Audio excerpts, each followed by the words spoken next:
Well, I didn't realize how much tension it is in a courtroom. How much energy you put in a courtroom. When you go to a courtroom, there's just a lot of tension and energy in there. It just drains you every day. I didn't think it was going to be that. You watch court on TV, you just think it's pretty easy. They go in there and they talk about it for a few minutes or whatever, or even a couple hours. You didn't think it. I didn't think it was going to take that much energy out of me, and I didn't think it was going to upset me for that long, or just be such of a burden on me for all those months. They made that offer, I think, right after the first trial, and I did. We had time between the first trial and the second trial, so I did think about it. I said I was going to think about it. I did think about it, but I didn't really feel. I felt like I had a good case, and I know I had a good lawyer working for me, so I decided to go on. It was a very tough decision, but like I said, I had confidence. We had talked before. Me and Dan had talked before then, and he was very confident in the case, and so it made me very confident. So I decided to move forward. What was it like in the courtroom that day when when you heard that they had a verdict and the jury came in? Tell us what was going through your mind at that point. The first time or the second time? No, the second time. We knew what the jury was going to say the first time when they came in. Well, with the second case, I didn't think we had much of a chance. Like I said, we didn't have all our evidence was not there, and they seemed to make a harder case the second time. I guess they were, and we had less arguments. I noticed in the trial that a lot of the arguments that Dan was trying to make, that you were trying to make, they wouldn't let you finish the arguments. For some reason, they would kind of say, you couldn't use that line of, or you couldn't bring certain things into the case that it seemed to me you couldn't bring certain things into the case the second time that were allowed in the first time.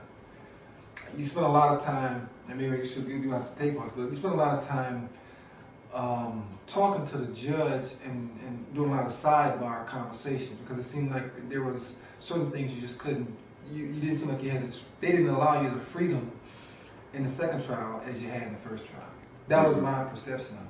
So I felt that, they were really trying to stick it to me, really.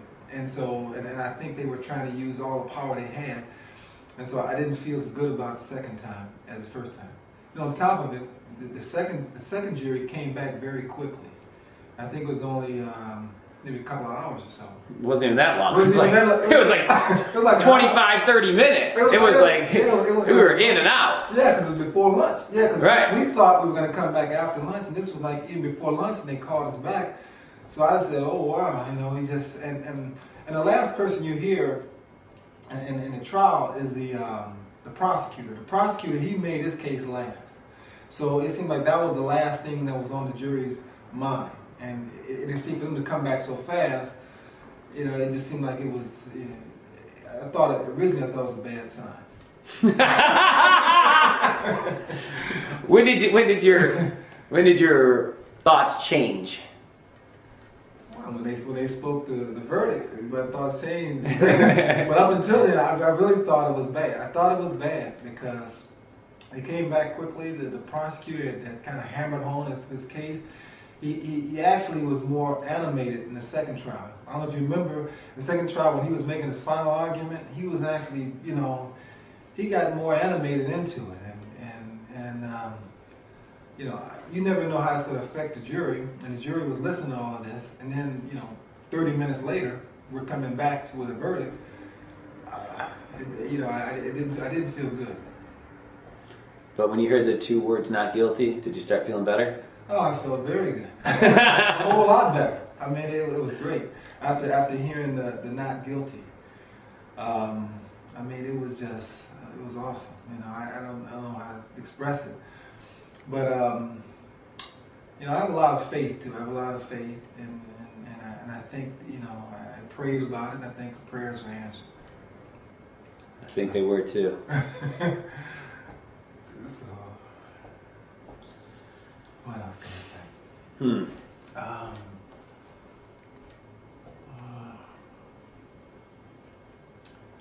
Now, even though you haven't recommended Dan Ambrose to anybody in the last 18 months, would you give him a public endorsement? I would definitely recommend Dan Ambrose as an attorney for anybody. I have given everybody I've known. I just don't know anyone that's really in need of an attorney right now. But the people that I know, I've already told them about you, and they know. Yeah, they know you're a good attorney. You know, they know that. A couple of my friends have actually met you. You know, I don't know if you remember Daryl had met you, and then I know they came to the trial and testified. And another friend of mine, Mamie, we came to your party. She met you, and I mentioned her to you, and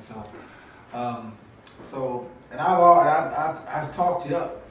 All right. I've talked you up, but I mean, I don't really have to talk. If they were there, they would realize that. And Daryl he was there for part of it, but the people that were there, they realized you were a very good attorney. And I don't know if you remember, even in the first trial, after the trial, a lot of the jurors, they wanted to get your card because they realized how good of a job you did. That was even in the first trial. I remember you saying that you went back there, you talked to them, and they wanted to keep in contact with you because you had done such a good job. And they could see that better than anybody. The jury can actually tell because they're listening to both sides more so. And if they were, and they felt that way about you, as well as I did, so they knew that you were doing an excellent job. Well, people will be able to see because the major parts of the trial, like the opening statement and the cross-examination of that cop, Wysocki guy. The fact that they thought they'd just get away with it all.